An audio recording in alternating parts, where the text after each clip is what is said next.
예, 우리 기도하시면서 주일 대예배 하나님 앞에 드리도록 하겠습니다. 하나님 아버지, 주일을 맞아 함께 모여 주님 앞에 예배드립니다. 영광과 찬양을 받기에 합당하신 주님, 이 자리에 좌정하시고 오늘도 말씀이신 주님 만나는 귀한 시간 되게 하시며 성령의 인도하심과 역사를 경험하는 축복과 은혜의 시간 될 수 있도록 인도하여 주시옵소서. 하나님 아버지, 우리가 기도의 응답을 받으며 하나님의 음성을 듣고 이 한 걸음 한 걸음 인생 가운데 승리하는 결단의 시간이 되기 원합니다. 하나님, 예배 가운데 함께하여 주시옵소서. 감사드리며 예수님의 이름으로 기도드립니다. 아멘. 우리 다 같이 찬양 같이 하시겠습니다.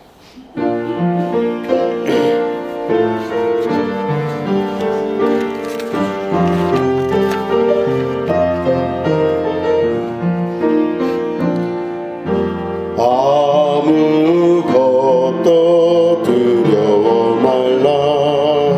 주 나의 하나님이 지켜주시네. 놀라지 마라, 겁내지 마라. 주님 나를 지켜주시네. 다시 한번 하겠습니다. 아무것도 두려워 말라. 주 나의 하나님이 지켜주시네. 놀라지 마라, 겁내지 마라. 주님 나를 지켜주시네.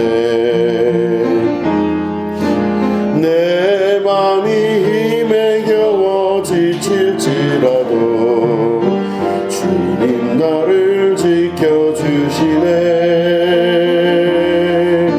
세상의 험한 끔과 몰아칠 때도 주님 나를 지켜주시네. 주님은 나의 산성, 주님은 나의 요새, 주님은 나의 소망, 나의 힘이 되신 여호와. 내 맘이 힘에 겨워, 내 맘이 힘에 겨워 지칠지라도 주님 나를 지켜주시네. 세상의 험한 풍파 몰아칠 때도 주님 나를 지켜주시네. 주님은 나의 산성, 주님은 나의 요새, 주님은 나의 구망, 나의 힘이 되신 여호와. 아멘. 우리 하나님 말씀 함께 보시겠습니다. 룻기 1장 12절부터 18절까지의 말씀입니다.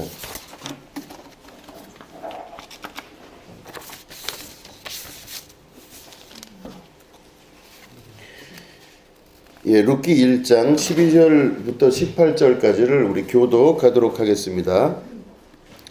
내 딸들아, 되돌아가라. 나는 늙었으니 남편을 두지 못할지라. 가령 내가 소망이 있다고 말한다든지 오늘 밤에 남편을 두어 아들을 낳는다 하더라도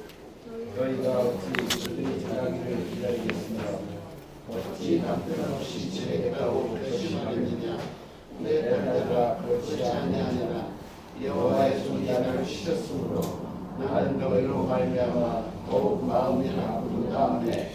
그들이 소리를 높여 다시 울더니 오르바는 그의 시어머니에게 입맞추되 룻은 그를 붙쫓았더라. 나오미가 또 이르되 오라, 내 동서는 그의 백성과 그의 시기대로 돌아가나니 너도 너희 동서를 따라 돌아가라. 룻이 이르되 내게 어머니를 떠나며 어머니를 따르지 말고 돌아가라 강권하지 마옵소서. 어머니께서 가시는 곳에 나도 가고 어머니께서 머무시는 곳에서 나도 머물겠나이다. 어머니의 백성이 나의 백성이 되고 어머니의 하나님이 나의 하나님이 되시리니. 어머니께서 죽으시는 곳에서 나도 죽어 거기 있을 것이라. 만일 내가 죽는 일 외에 어머니를 떠나면 여호와께서 내게 벌을 내리시고 더 내리시기를 원하나이다 하는지라. 나오미가 룻이 자기와 함께 가기로 굳게 결심함을 보고 그에게 말하기를 그치니라. 아멘. 예, 오늘은 자리를 지키는 믿음이라는 제목 가지고 함께 말씀을 나누도록 하겠습니다. 룻기 1장에 우리가 읽은 본문의 말씀은 등장인물이 3명입니다. 나오미라는 한 여인과 또 나오미의 며느리 둘이 나옵니다. 하나는 오르바라고 하는 며느리고 하나는 룻이라고 하는 며느리입니다. 그런데 이들이 모압 땅에서 살 때에 이방 땅이죠. 그때에 이제 어떤 일이 벌어졌냐면 먼저 시아버지가 세상을 떠나게 됩니다.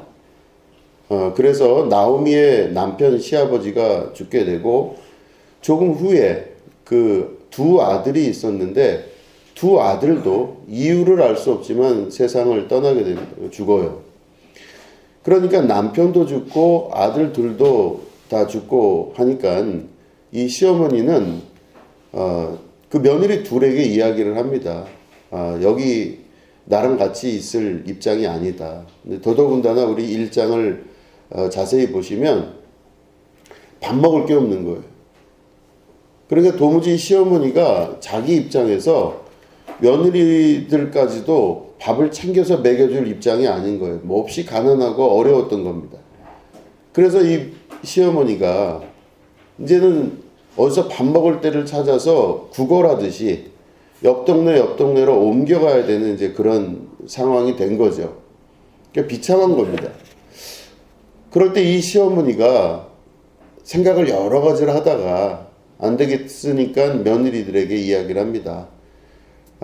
내 입에 풀칠하기도 어려우니 또 너희들을 더더군다나 내가 먹여 살릴 이유도 없고 만약에 내가 남편이 있어서 아들을 더 낳은들 뭐 이제 그런 식으로 얘기를 하겠죠. 그 당시에 뭐 일반적인 얘기겠지만 뭐 어쨌든 더 이상 그 너희들과 같이 있을 아무런 그 이유가 없지 않느냐. 너희들도 남편들이 떠났고 그러니 우리 이제 여기서 각자 헤어지자 이렇게 이야기를 합니다. 그러니까 나오미가 그런 이야기를 할 때 두 며느리가 아니라고 그럽니다. 그래도 시어머니랑 같이 있겠다고 이렇게 이야기를 합니다. 그런데 나오미가 이 시어머니가 너무 강권하여서 떠나가라 이야기를 했더니 한참 고민을 하던 그 며느리 중에서 한 며느리인 오르바라고 하는 며느리가 그러면 시어머니 말씀을 제가 받아들여서 저는 저의 고향 땅으로 가겠습니다. 여기서는 먹을 게 없으니 제 고향으로 돌아가서 뭐 제 고향에는 일가 친척도 있고 하니 그 고향에서 먹고 사는 일에 그냥 제가 일단은 가도록 하겠습니다 하고 이 오르바가 이제 먼저 시어머니 말대로 떠납니다. 조금 후에 이제 그 두 번째 며느리인 룻을 보고 이제 이 시어머니가 너는 왜 안 떠나느냐? 그래서 떠나라고 강권합니다. 그랬더니 룻이 아닙니다. 어머니의 하나님이 나의 하나님이고 어머니의 백성이 내 백성이며 어머니의 삶이 내 삶입니다. 나 못 떠나겠습니다. 이렇게 이야기를 합니다. 그럴 때 보면 이 며느리 이 룻이 시어머니를 어떻게 붙잡았냐면 14절에 보면은 한국말로 맨 마지막에 번역이 뭐라고 되냐면 룻은 그를 붙쫓았더라 이렇게 돼 있어요. 그러니까 아주 쫓았는데 붙쫓았더라. 이게 무슨 말이냐면 붙잡고 놓지 않았다 이런 뜻이에요. 그러니까 이제 어머니를 막 붙잡고 제발 좀 나를 버리지 말고 같이 좀 가시죠 이렇게 막 하는 거죠. 그랬더니 이제 이 시어머니가 도무지 안 되겠는 거예요. 얘가 왜 이러는지 모르겠는데 이렇게 강력하게 자기를 붙잡고 헤어지기 싫다고 이러니 어떻게 방법이 없잖아요. 같이 가게 됩니다. 이제 이 말씀을 가지고 이제 여러 가지 그 이후에 이제는 결국엔 이 룻이라고 하는 여인을 통해서 예수 그리스도가 나중에 그 후손을 통해서 탄생을 하게 되는 역사를 가지고 있습니다. 여기 지금 나왔던 두 며느리는 둘 다 오르바라는 며느리와 룻이라는 며느리는 모압 사람입니다. 다시 말해 이스라엘 민족이 아니에요. 이방 사람들입니다. 그런데 이 이방 사람들이기 때문에 이스라엘 역사에서는 기록되기가 어려운 사람들입니다. 그런데 성경에 룻기라고 하는 성경으로 따로 존재할 정도로 이 룻이라고 하는 여인에 관한 비중이 굉장히 크게 자리 잡은 것을 우리는 볼 수 있죠. 성경의 한 부분을 차지할 정도의 룻이라고 하는 이 여인은 모압 여인, 다시 말해 이방인이기도 하고 전혀 이스라엘의 역사 가운데 들어올 수 없는 여인이었습니다. 근데 굉장히 큰 비중을 차지해요. 이게 왜 그럴까 여러분 생각을 해보시면 하나님의 말씀을 우리가 가만히 읽어보면 하나님의 말씀은 지극히 교육적입니다. 그래서 그 교육적이라고 하는 뜻을 생각을 해보면 사람을 만들어가는 그 역사가 기록되어 있는 겁니다. 어떤 사람이 있으면 그 사람을 만들어가는 역사예요. 룻기를 읽은 이스라엘 백성들은 그 후손들은 룻기를 읽으면서 이렇게 살아야 되는 거구나 라는 걸 배우는 거예요. 룻이라고 하는 사람이 시어머니와 헤어질 수 있었던 내용이었는데 그 룻이라고 하는 사람이 시어머니와 헤어지지 않고 시어머니와 같이 갔던 그 사건, 별거 아닌 것 같던 그 사건이 이스라엘에게는 나도 저런 선택을 해야 되는구나 라고 결정할 수 있는 이제 그런 사람이 되는 겁니다. 우리도 이와 똑같은 경우는 없겠죠. 그런데 어떤 선택의 순간이 왔을 때 그 선택에서 무엇을 택하냐의 문제가 성경 안에 내포되어 있는 아주 중요한 의미라고 볼 수가 있는 것입니다. 우리도 룻과 같은 선택을 해야 된다는 것이 하나님의 말씀입니다. 그럼 룻과 같은 선택은 도대체 뭘까? 한마디로 이야기하면 머리로 선택하는 사람이 있고 마음으로 선택하는 사람이 있습니다. 사람의 모습을 보면 그 사람이 머리를 쓰는 사람이 있고 마음을 쓰는 사람이 두 갈래로 갈라집니다.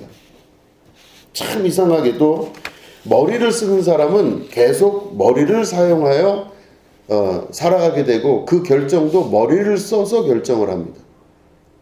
희한합니다. 근데 어떤 사람은 머리가 없는 것 같은 느낌이 들어요. 그 사람은 머리를 쓰지 않고 마음을 쓰는 사람입니다. 두 갈래로 갈라지죠. 여기서 두 사람이 나오는데 하나는 오르바라는 며느리와 하나는 룻이라는 며느리인데 오르바라는 며느리는 마음을 쓰지 않고 머리를 쓴 여인의 대표적인 사람입니다. 근데 룻은 머리를 쓰지 않고 마음을 쓴 사람이에요. 여러분 오르바라는 여인이 자기 시어머니를 떠나기로 결정을 했을 때 이 오르바라는 여인이 욕을 먹을 입장은 아니죠. 상황적으로 볼 때는 너무너무나 타당하고 합당한 이야기입니다. 먹을 것도 없고 남편도 세상을 떠났고 이제는 이 집에 속할 수 있는 이유가 아무것도 없었어요. 지독하게 가난하고 이제는 자기가 오히려 이 집에 있으면서 입 하나가 더 생겼다고 생각할 수도 있는 겁니다. 그러니까 오르바 입장에서는 시어머니도 합리적 결정을 내린 거고 오르바 자신도 합리적 결정을 받아들인 겁니다. 인정할 수 있고 그렇게 될 수 있는 상황이라는 것이죠. 그런데 나오미의 둘째 며느리인 룻은 왜 그렇게 이상한 결정을 내렸을까요? 룻은 그런 계산을 안 한 겁니다. 머리를 안 쓴 거예요. 못 썼을 수도 있고 안 쓸 수도 있죠. 룻은 마음으로 시어머니와의 관계를 유지한 것입니다. 그러면 누가 보면 더 똑똑해 보이는 게 누굴까요? 누가 지혜로운 결정을 내렸을까요? 사람들이 볼 때는 오르바가 훨씬 지혜롭고 똑똑한 결정을 내린 것으로 보입니다. 합리적인 생각을 하고 타당하구나. 받아들일만 하고. 그러니까 계속 머리를 쓰면서 그 머리를 쓴 것들이 사람들이 볼 때는 똑똑해 보이기도 하고 지혜롭게 보이기도 하는 것입니다. 근데 성경은 그 오르바에 관한 이야기는 여기서 그치고 맙니다. 성경은 룻에 관한 이야기를 계속 역사 안에서 지속적으로 강조하고 말씀하는 것이죠. 다른 말로 하면 머리 쓰는 사람이 아니라 마음 쓰는 사람에 관해서 하나님은 강조를 하고 계신다고 볼 수 있는 것입니다. 제가 여러 번 말씀드렸기 때문에 다시 한번 말씀드려봐야 또 똑같은 말이지만 이제 제가 재수, 삼수, 사수까지 했잖아요. 근데 그때 고3 때 제가 이제 그런 일이 있었습니다. 고3 때 공부한다고 교회를 빠지는 사람들이 있었어요. 고3 때 공부한다고 교회 빠지는 게 뭐가 문제예요? 아무 문제 없죠? 여러분들 문제 있어요? 없어요? 알 수가 있나요? 속마음을. 고3 때 예배를 빠지는 거예요. 그러니까 제가 그때 욕했었어요. 물론 고등학교 2학년 때부터 욕했습니다. 고3 형들이, 누나들이 아니 공부한다고 다 빠지는 거예요. 그때 제가 확 화가 나가지고 그들을 막 욕했습니다. 그래서 몇몇 사람 앞에서 야 이럴 수가 있냐 언제는 신앙 진짜 좋은 것처럼 세상에 하나님밖에 없는 것처럼 얘기했던 사람들인데 고3 되니까 싹 빠져요. 그러니까 누가 볼 때는 신앙의 앞에 절정을 달리는 사람들이었었던 것 같아요. 제가 볼 때도 그 정도로 교회에서 리더십을 발휘하는 정도의 신앙인들이었는데 고3 되니까 빠져요. 그래서 저는 그들이 진짜 공부를 잘한다고 생각했어요. 근데 막상 다 뒤져보니까 그것도 아니더라고요. 제가 막상 고3이 됐을 때 굉장히 당황했어요. 왜냐하면 학교에서는 자꾸 요구하는 게 있어서 주일날 빠질 수밖에 없는 상황이더라고요. 이래서 빠졌겠구나. 고3 때는 그래도 이를 악물고 교회를 나왔습니다. 예배를 잘 드렸어요. 재수할 때 정도 되니까 그때부터 복잡해져요. 이러면서까지 신앙생활을 할 이유가 있을까? 좀 무모한 거 아닌가? 좀 문제가 있는 거 아닌가? 이제 이런 생각을 하게 됩니다. 그래서 재수할 때 빠지고 싶은 욕망이 막 속에 들기 시작해요. 그때부터 머리가 막 이렇게 돌아갑니다. 학원 핑계를 대면 될 수 있지 않을까. 그리고 저 같은 경우는 예배를 아침서부터 새벽서부터 계속 교회에서 주일날 내내 일하면서 예배를 드렸기 때문에 저녁 예배 정도는 빠질 수 있잖아요. 그런데 저녁 예배부터 저한테 이 마음이 들어오기 시작해요. 저녁 주일 대배만 드려도 되지 않느냐. 저녁 예배까지 그렇게 미련하게끔 할 이유는 없지 않느냐. 이게 제 속에서 하는 이야기입니다. 청년 예배를 굳이 갈 필요가 있겠느냐. 그러면서 제 속에서 하나하나 이제 이렇게 그 생각이 정리가 됩니다. 금요 철야를 갈 이유는 없지 않느냐. 좀 그런 문제가 있지 않느냐. 그러면서 다른 사람이 하는 정도의 중간 정도만 가면 어떻겠느냐. 그러니까 예를 들어 주일 대예배 나오고 오후 예배, 저녁 예배, 그때는 오후 예배가 없었죠. 저녁 예배, 청년부 예배 다 빠져도 되는 거예요. 남들 다 그렇게 빠지거든요. 그리고 사람들이 볼 때 다 이해해 줄 수 있는 내용들입니다. 왜 요즘 청년 예배 안 나와? 저 재수하기 때문에 그래요. 삼수하기 때문에 그래요. 이거 얘기가 다 되는 얘기예요. 그러고 이제 있다가 어느 날 그렇게 생각을 하고 하나하나 빠지기로 마음속에 결단을 내립니다. 몇몇 속상한 일들도 있고 또 다니다 보니까 여러 가지 일들이 있었죠. 그런데 제가 기도 중에 이제 새벽 예배에 나가서 기도를 하는 중에 제 속에서 하나님께서 그 질문을 하시는 겁니다. 너 욕 많이 했지? 이런 음성이 들렸어요. 너 그 사람들 욕 많이 했지? 네. 그럼 너가 그런 사람이 되는 게 맞다고 생각하니? 어떻다고 생각하니? 이제 그 질문을 받게 됐습니다. 이게 그 답을 못하고 내내 생각을 하다가, 그러면 그냥 나가야 되나? 어떻게 해야 되나? 내 생각을 한 거예요. 그럼 내가 그걸 빠진다고 해서, 예배를 빠진다고 해서 그만큼 공부를 많이 하나? 또 가만히 저를 뒤져보니 그것도 아니에요.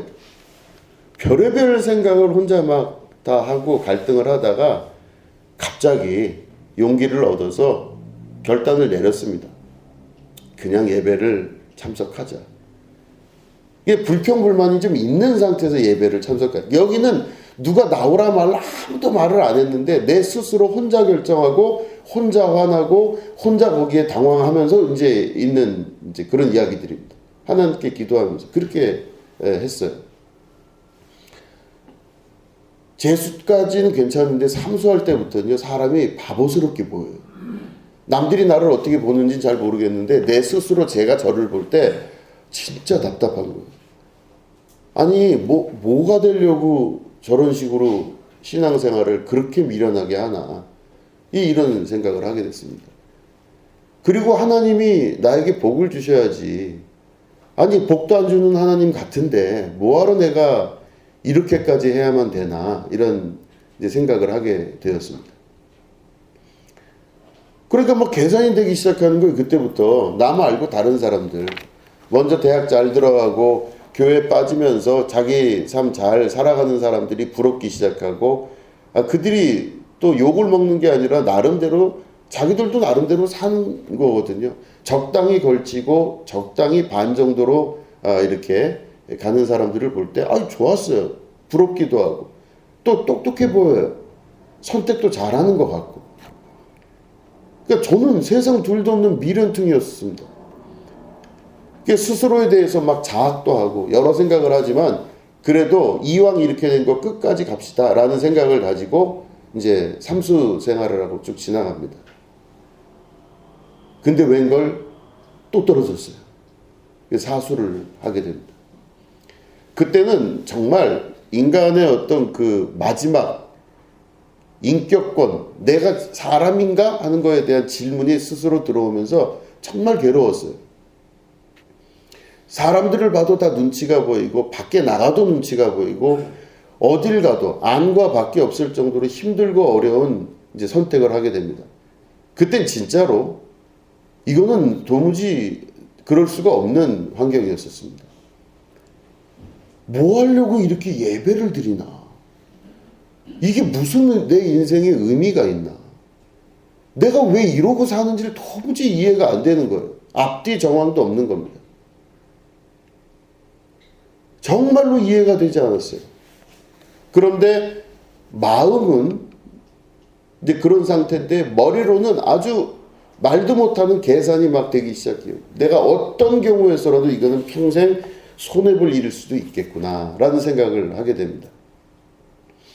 그런데 그 과정을 쭉 거쳐가면서 알게 된 게, 이게 하나님의 역사라면 결론이 있긴 있겠구나 라는 생각은 하게 되었습니다. 그리고 나서 시간이 많이 흘렀습니다. 지금 제가 50대 중반이 됐어요. 사람들이 이야기하는 중년의 단계에 들어섰습니다. 그래도 지금의 내 모습에서 그때를 돌아보게 됩니다. 그럼 나는 왜 그랬을까? 그때 어떤 선택을 했고 어떤 결정을 해서 그렇게 할 수밖에 없었나 돌아봤더니 그 세계를 돌아보면서 알게 된 것은 내가 하나님의 부르심과 인도하심을 경험하게 되었다는 것을 알게 됐습니다. 하나님이 택하여 부르신 것입니다.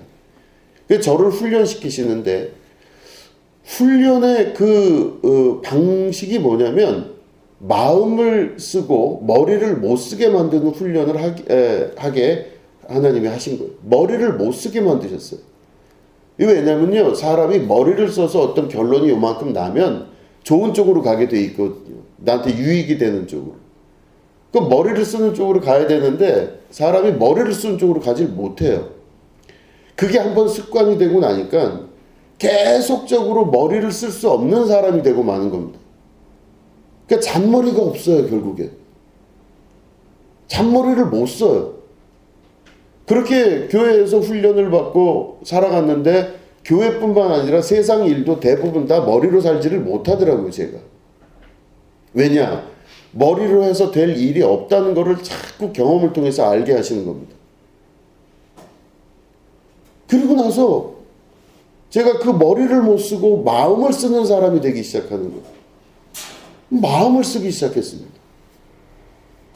그래서 내 머리에 계산이 들어오기 시작하면 계산을 막아버리세요. 하나님이. 지금도 그렇습니다. 어떻게 살 거냐, 뭘 어떻게 할 거냐라는 질문이 저에게 있을 때 머리를 쓸 수가 없는 사람이 됩니다. 마음을 쓰는 사람이 됩니다. 그러니까 마음으로 가기 시작하는 거예요. 그 사람들이 볼 때는요, 이 정도 시간이 흐르니까 지금들은 다 여우들이 돼 있어요. 제 주변에 있는 사람들도요, 여우를 한 수십, 수백 마리 삶아먹은 사람들이 됐어요. 얼마나 똑똑한지 모릅니다. 정말로 계산이 빠르고 똑똑하고, 제가 무슨 말을 하건 그거에 대해 다 알고 있어요.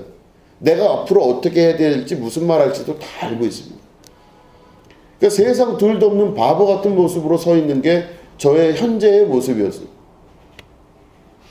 그러니까 마음을 쓰는데 하나님이 훈련을 하셨어요. 그래서 제가 그걸 보면서 이렇게 살다 보니까 여러 가지 고난이 많아요. 속에서 괴롭고 힘들고 낙담되는 일 참 많이 겪습니다. 근데 그럴 때 하나님의 음성을 제가 듣는 일에 귀를 기울일 수밖에 없어요. 왜냐하면 머리를 쓸 수가 없고 마음을 쓰는 사람이니까 할 수 없는 거예요. 그거는 머리가 안 굴러가요. 그런데 주변에는 전부 다 머리를 굴리는 사람들이에요. 제 주변에 있는 목사님들 중에서 제가 제일 머리가 안 좋은 것 같아요. 얼마나 똑똑하게 행동하고 사람들하고 정말로 계산적으로 잘해가지고 그것만큼의 일만 하는 그 정도의 선에서 사람들에게 어떻게 보여질지를 잘 알고 있는 똑똑하고 지혜롭게 보이는 수많은 사람들이 있어요. 제 주변에. 그때마다 제가 너무 괴롭습니다. 마음이. 이게 과연 옳을까 생각할 때 성경을 통해서 그 근거를 제가 찾게 된 것이 바로 마음을 쓰는 사람과 머리를 쓰는 사람이 하나님의 목적과 방향에서 봤을 때는 하나님은 머리를 쓰는 사람을 원치를 않으셔요. 마음을 쓰는 사람을 만들고 그를 통하여 하나님의 일을 이루시고 그를 통하여 하나님의 역사가 나타날 수 있도록 도우신다는 것을 경험하게 되었습니다.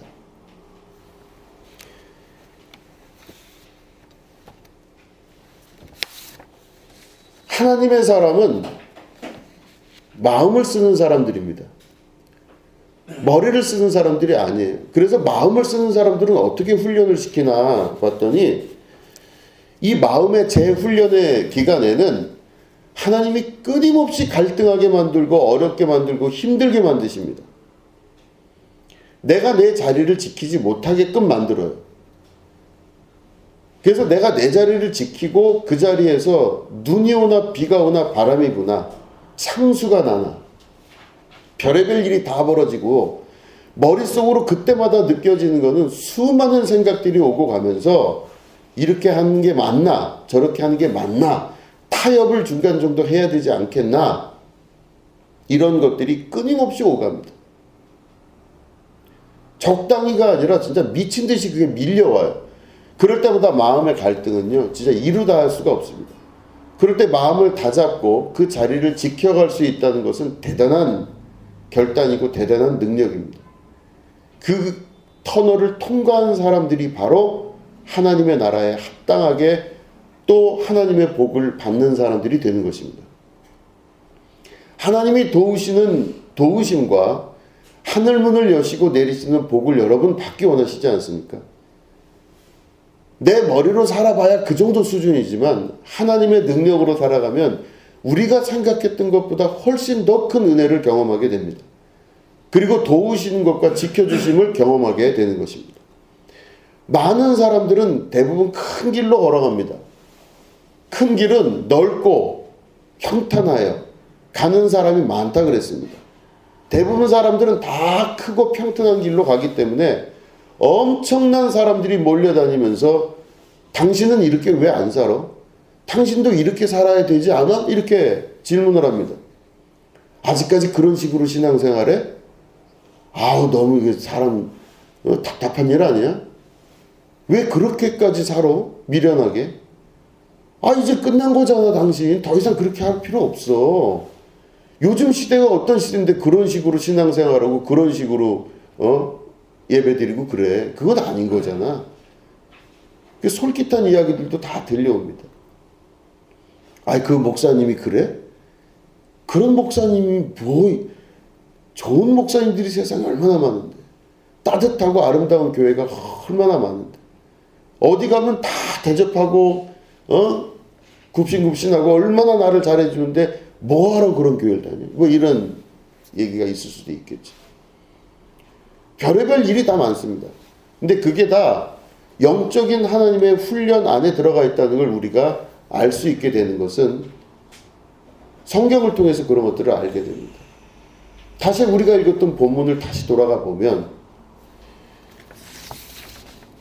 오르바라고 하는 며느리는요. 자기 안에 내면의 갈등을 겪었던 것입니다. 굳이 그런다고 시어머니와 그렇게까지 추접스럽게 그렇게 같이 다니면서 뭐 얻을 게 있다고 거기서 그러고 앉아 있느냐. 이게 맞는 얘기거든요.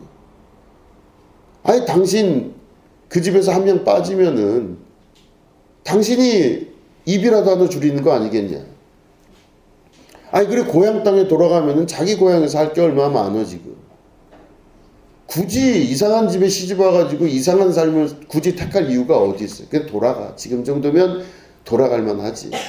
욕할 필요 아무도 당신 욕할 사람 없어. 아니 당신 잘 택한 거지. 이게 오르바의 마음과 오르바의 주변에 있는 사람들의 생각일 겁니다. 하나님은 오르바에게 계시지 않았고 룻에게 있었습니다. 미련퉁이 같던 룻에게 시어머니 나오미를 아무런 더 이상 근거가 없는데 그를 쫓아가고 그와 함께하는 그런 일들을 룻이 경험하면서 룻은 사람들이 볼 땐 엄청나게 미련한 결단을 한 여인이 됩니다. 자기 고향으로 가면 먹고 살만하고 아니 기회가 되면 다시 또 다른 사람 좋은 사람 만나면 되고 여러 가지가 있습니다. 그런데 굳이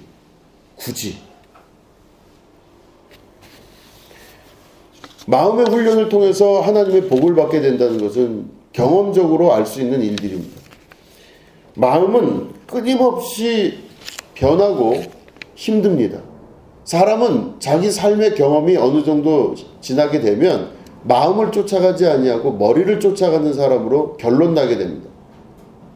다 타당하고 마땅하다는 이야기 들으면서 자기 머리에서 결정난, 머리는 어떻게 되냐면 경험에 의해서 이루어진 세계가 머리의 세계입니다. 머리를 쫓아갑니다.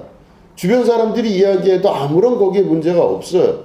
다른 사람들이 봐도 그 정도는 타당한 문제입니다. 그런데 그거 하나를 붙들기 위해서 자기 머리를 택하지 아니하고 마음을 택한다는 것은 정말 쉽지 않은 일입니다. 그런데 하나님은 누굴 통해서 역사하신다고요? 머리가 아닌 마음을 택한 자들을 통해서 역사하고 계시는 것입니다.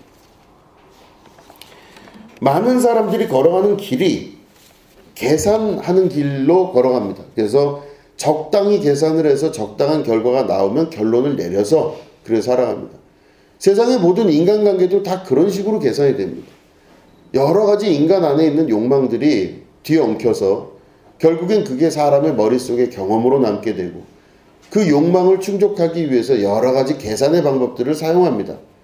그런데 머리 써서 사는 게 아니라 마음으로 살게 하시는 하나님의 훈련, 이게 바로 우리 안에 있는 역사가 되기 시작하는 것이죠. 구약에 룻기가 있다면 여러분 요한복음에도 그런 말씀이 또 있습니다. 우리 한번 요한복음 6장을 펴보겠습니다. 말씀이 엄청 긴데 엄청 길어도 우리 한번 다 읽어도 괜찮을 것 같습니다. 우리 교독을 같이 하겠습니다. 요한복음 6장 53절부터 읽겠습니다.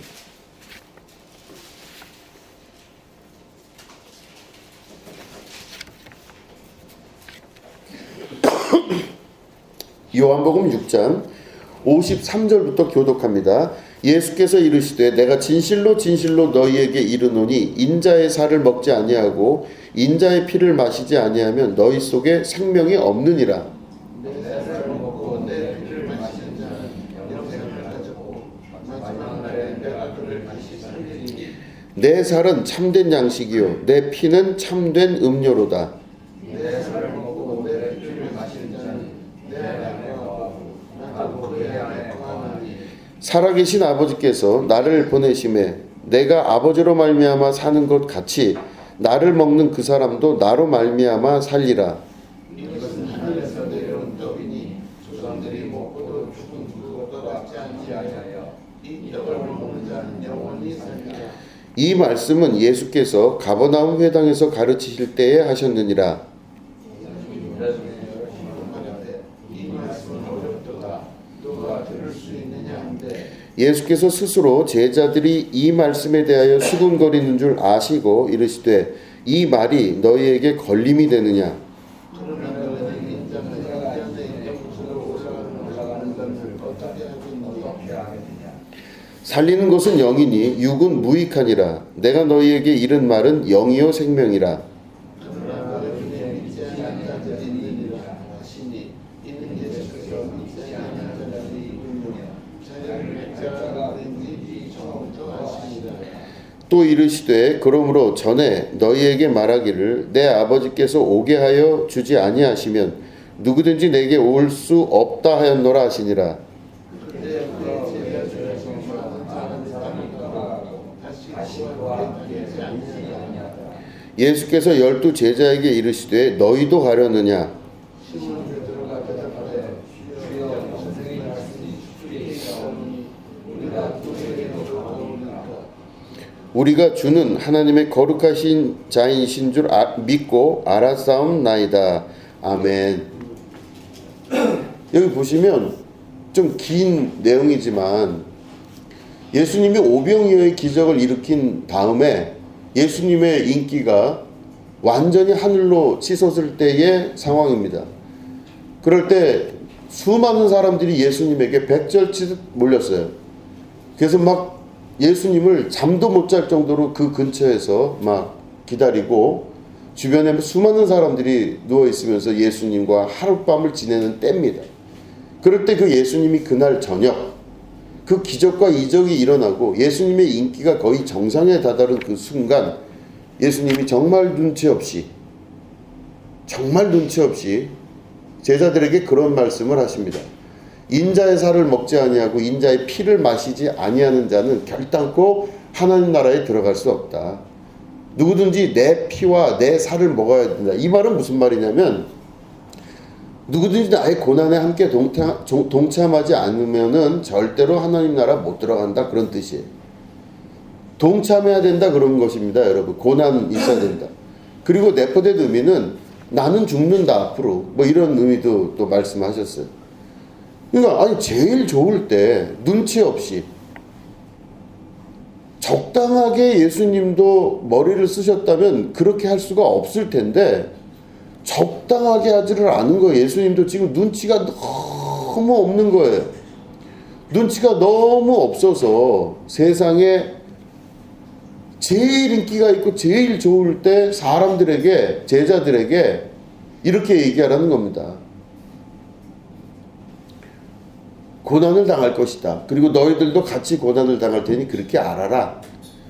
그럴 때 사람들이 뭐라고 반응을 하죠? 제자들이 막 그 얘기를 한창 들어요. 예수님이 이제 예수님의 고난에 관한 이야기를 한창 듣다가 뭐라고 그러죠? 60절 보니까 제자 중 여럿이 듣고 말하되 이 말씀은 어떻게 하다고요? 어렵도다. 누가 들을 수 있느냐 한데 그래요. 이 말씀은 어렵도다 그래요. 이게 무슨 말씀하는 거야? 이런 뜻이겠죠. 아니 이게 무슨 말하는데 도대체 난 이해가 안 돼. 아니 조금 전까지 그 기적과 이적이 일어나고 얼마나 기쁘고 대단한 역사가 일어났는데 이제 조금 갑자기 그날 저녁에 이제 나도 죽고 너희들도 다 같이 고난을 같이 지고 가야 될 것이다. 내 살과 내 피를 같이 마시지 않으면 안 된다. 이 말씀 하시니까 이 말씀은 어렵도다. 이해가 안 되는 겁니다. 왜냐면 이 사람들이 지금 머릿속에서 살아가는 방식이 뭐죠? 머리로 사는 거예요. 그 말 들어보니까 앞뒤 계산을 해보니까 이해가 안 되는 거예요. 이 양반 조금 이상한 거예요.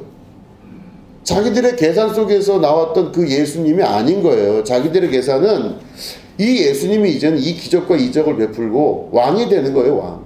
그래서 로마를 이기고 이스라엘을 구원시키고 엄청난 역사를 이루어가면서 그 왕이 됐을 때 그 지분을 나눠줄 수 있는 예수님.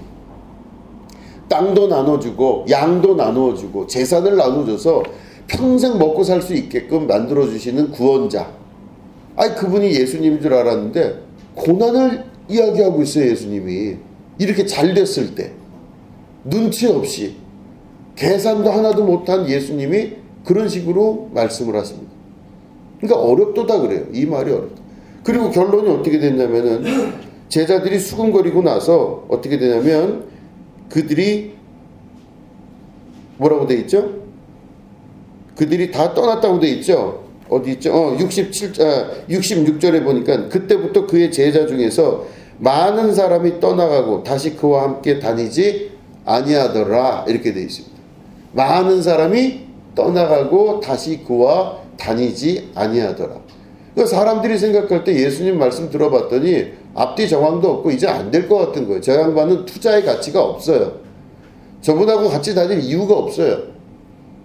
아니 같이 다니면은 복 주고 뭐 해갖고 여러 가지 좋은 일이 있을 줄 알았는데 그건커녕 십자가를 같이 지고 가자 이렇게 내 살과 내 피를 먹자 이렇게 얘기하니까 앞뒤가 없는 거예요. 예수님 말씀.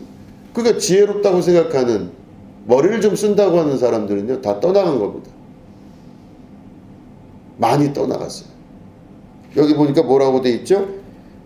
많은 사람이 떠나가고 근데 누구 중에서 떠나갔다 그러냐면 제자 중에서 많은 사람이 떠나가고 여기서 그 신약성경에 우리가 그 기록의 문화를 보면 제자라고 하는 단어를 쓸 때는 명확히 제자입니다. 많은 사람들이라고 하는 것이 아니고 여기 보니까 많은 사람들이 떠나갔다고 돼 있질 않아요. 많은 사람들이 그 기록의 대상이 아니라 제자들이 떠나간 거예요. 못 견딘 겁니다. 그러니까 많은 제자들 중에서 많은 사람이 떠나간 거예요. 제자들 중에서. 제자라면 뭐예요? 예수님과 함께 3년을 같이 살 제자들이잖아요. 그 공생애를 같이 하는 제자들인데 그 자리를 다 떠나버리고 만 겁니다. 왜? 누구 때문에? 예수님 때문에. 예수님이 그런 말을 안 했으면 부응했을 텐데 예수님이 그 말을 하니까 결국은 떠나버린 겁니다. 머리로 사는 자들은 다 떠날 수밖에 없는 환경은 요한복음 6장에도 그대로 기록되어 있습니다. 그 이후에 예수님이 제자들에게 힘없이 물어봐요. 12제자들에게 물어봤겠죠. 예수님이 너희들도 가려느냐. 그러니까 이게 얼마나 답답한 거예요. 카리스마도 하나도 없지. 조직 장악력도 없어요. 예수님의 말씀 들어보니까 방향도 없어요. 목적도 없어요. 지금 좀 뭐 하자는 건지 이해가 안 돼요. 그리고 패배자예요. 너희들도 가려느냐? 얼마나 이게 사람이 약해 보이는 모습입니까? 12제자 중에서 한 명이라도 떠났으면은 이거 아주 더 재밌었을 거예요. 이야기가. 예수님 참 권위 떨어지는 상태입니다. 지금. 너희들도 가려느냐? 많은 제자들이 떠나가니까 너희들도 가려느냐? 그럴 때 베드로가 그런 이야기를 하죠. 시몬 베드로가 대답하여 하되 주여 영생의 말씀이 주께 있사오니 우리가 누구에게로 가오리까? 베드로가 참 멋진 것 같아요. 영생의 말씀이 주께 있다고 얘기해요. 다시 말해 예수님 입에서 나오시는 모든 말씀, 예수님 자신이 말씀 그 자신이기 때문에 예수님이 곧 말씀이시고 말씀이 예수님이시기 때문에 영생이 누구에게 있냐? 예수님에게 있다고 고백하는 장면입니다. 그러니까 우리는 딴 데로 갈 데가 없대요. 그러니까 베드로가 많은 제자들이 떠나갔음에도 그 자리에 남아서 예수님의 역사를 이루게 되는 제자로서 살게 되는 것이죠. 많은 사람들이 살아가는 방식입니다. 그게 바로 머리로 살아갑니다. 그래서 계산해보고 느낌으로 이럴 것이다 라고 추정하면서 이제 더 이상 볼 게 없어요. 자기들의 눈에 합당한 예수님이 있어야 됩니다. 예수님은 어떤 모습을 갖고 계셔야 될까요? 여러분 보실 때 예수님은 어떤 모습이신 게 가장 좋을 것 같으세요? 인자하고 자비롭고 나를 꼭 안아주시고 하늘문을 본인 손으로 여셔서 복을 막 내려주시고 뭐든지 하는 일마다 되게 하시고 어려움을 겪지 않게 하시고 평안하게 하시고 이게 우리가 생각하는 예수님이시잖아요. 그 예수님은요 어떤 방식으로든 내가 생각하는 방식으로 나를 이끌어야 예수님인 거예요. 근데 그 예수님 입에서 십자가의 도가 어쩌고 내 살과 내 피를 마시고 고난이 어쩌고 이런 얘기를 하면요 다 피곤해지기 시작해요. 고난을 언제까지 당해야 됩니까? 우리가 이 땅에 살아가는 동안 마지막까지 받아들일 수가 없는 거예요. 대부분 떠납니다. 제자 중에서 대부분의 사람들이 떠나고 그 몇몇 안 되는 사람들을 앞에 두고 예수님이 너희들도 가려느냐 물으시는 그 장면, 이거는 심각할 정도로 우리 안에 내재되어 있는 본능과 본성에 관한 질문입니다. 너희들도 머리로 사느냐? 이 질문과 같은 거예요. 너희들도 오르바와 같이 고향으로 돌아가겠느냐? 여러분, 우리들은 어떤 결정을 내리고 어떤 방식으로 살아가겠습니까? 여러분들은 머리로 살고 계십니까? 아니면 마음으로 살고 계십니까? 마음으로 사는 자는 하나님의 뜻 안에서 모든 것이 합력하여 선을 이루게 됩니다.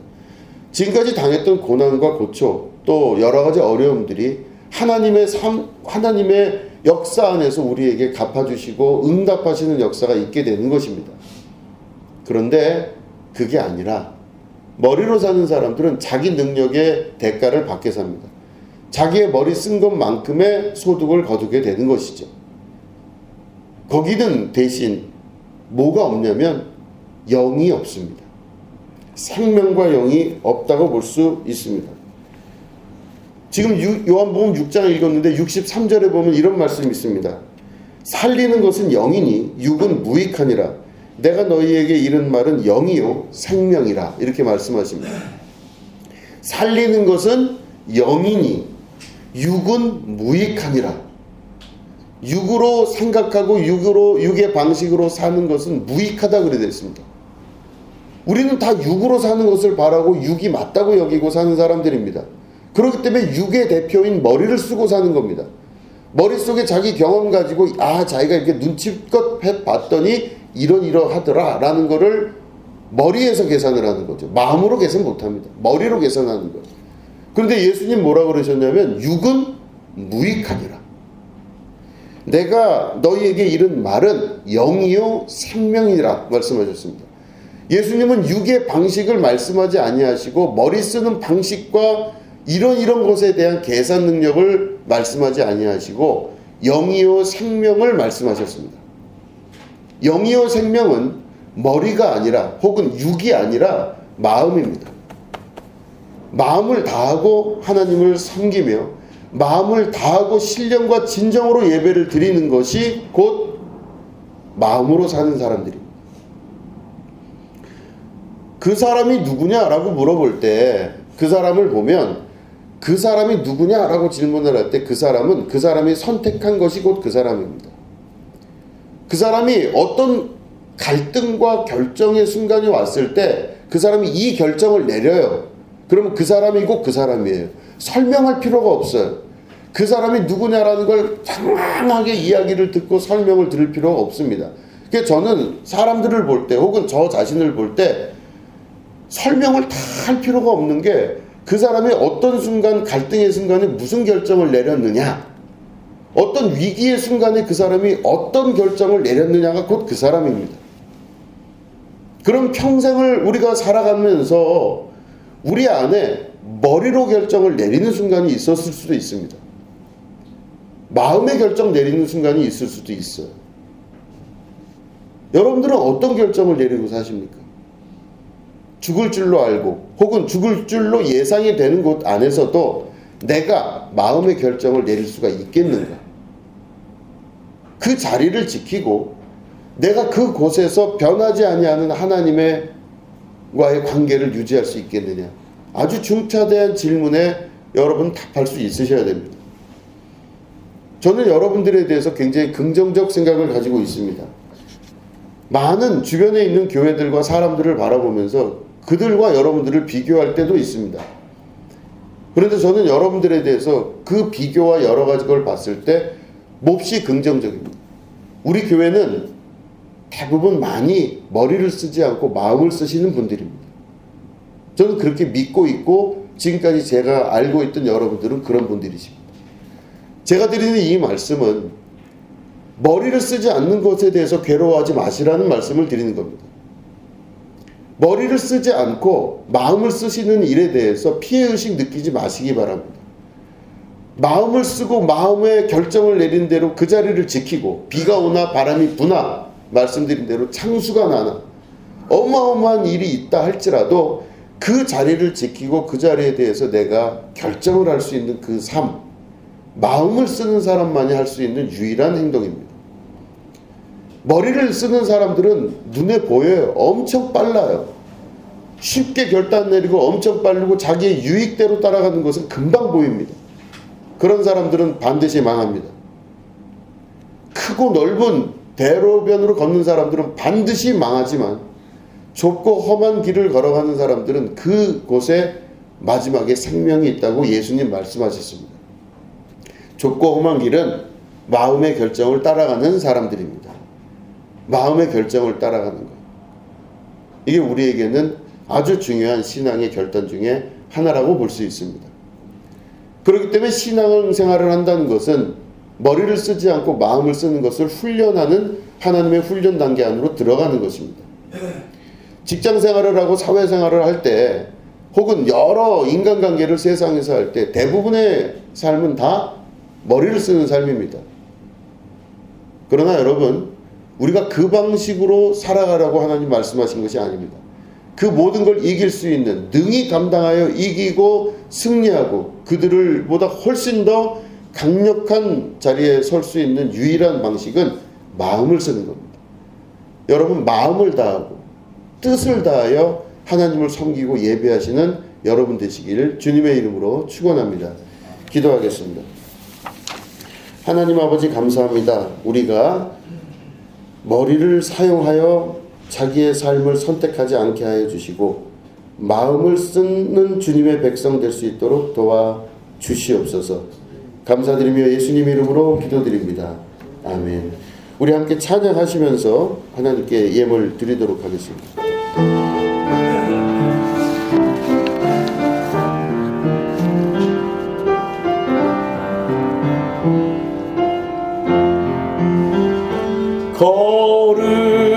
거룩하신 하나님 주께 감사드리세. 날 위해 이 땅에 오신 독생자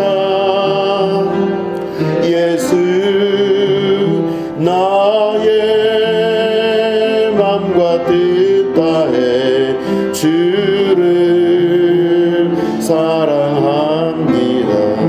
날 위해 이 땅에 오신 독생자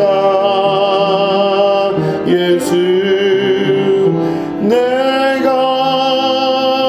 약할 때 강함 주고 가난할 때 우리를 부욕해 하신 나의 주 감사. 내가 약할 때 강함 주고 가난할 때 우리를 부욕해 하신 나의 주 감사 감사.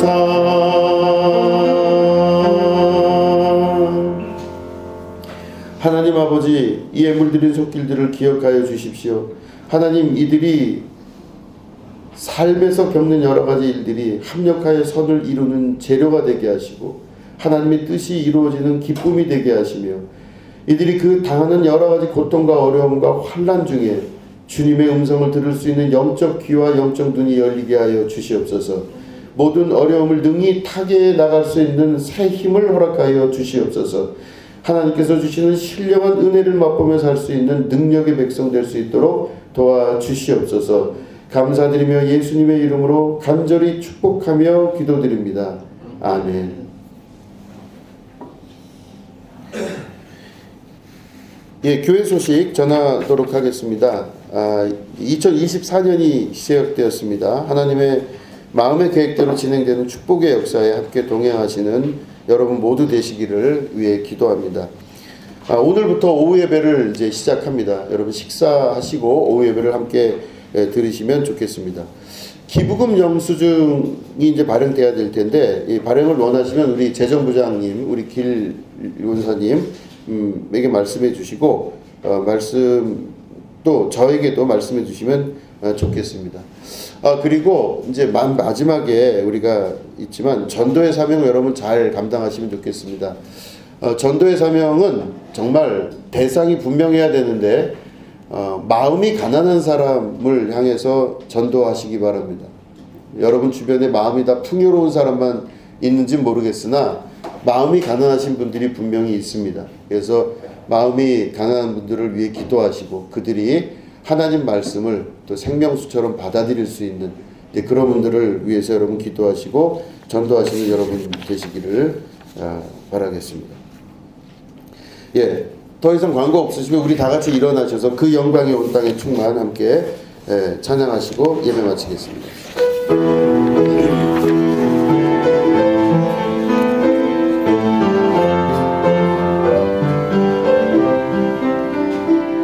그 영광이 온 땅의 충만, 그 영광이 온 땅의 충만, 그 영광이 온 땅의 충만, 거룩하신 주, 온 세상 죄를 구속하셨네, 온 세상 죄를 구속하셨네, 온 세상 죄를 구속하셨네. 어린 양 예수. 하나님 아버지, 머리로 살지 않게 하여 주시옵소서. 눈에 보이는 것으로 또 몸의 감각으로 느껴지는 것으로 살지 않게 하여 주시옵소서. 우리가 생각하는 대부분의 생각을 내려놓을 수 있도록 도와주시옵소서. 마음의 생각을 내려놓고 마음을 향해 나아갈 수 있도록 도와주시옵소서. 마음의 이끌림으로 살아갈 수 있는 결단의 역사 있게 하여 주시옵소서. 오르바와 룻 사이에 룻의 결정이 마음의 결정인 줄로 믿고 우리도 룻과 같은 결정 내릴 수 있도록 도와주시옵소서. 예수님의 제자들이 대부분 다 예수님 떠나갔을 때 예수님의 12제자 중에 베드로는 영생의 말씀이 여기 있사오매 우리가 어디로 가겠습니까? 물었습니다. 우리가 그 말씀 믿고 마음을 쫓아가는, 마음 안에 임하시는 하나님을 쫓아가는 주님의 백성 될 수 있도록 인도하여 주시옵소서. 지금은 우리 구주 예수 그리스도의 은혜와 하나님 아버지의 지극하고 무궁하신 사랑과 성령님의 감화감동 축복교통 역사하심이 오늘 예배 가운데 함께하는 주님의 거룩한 백성들 위에 지금부터 영원히 함께하옵시기를 간절히 축원하옵나이다. 아멘.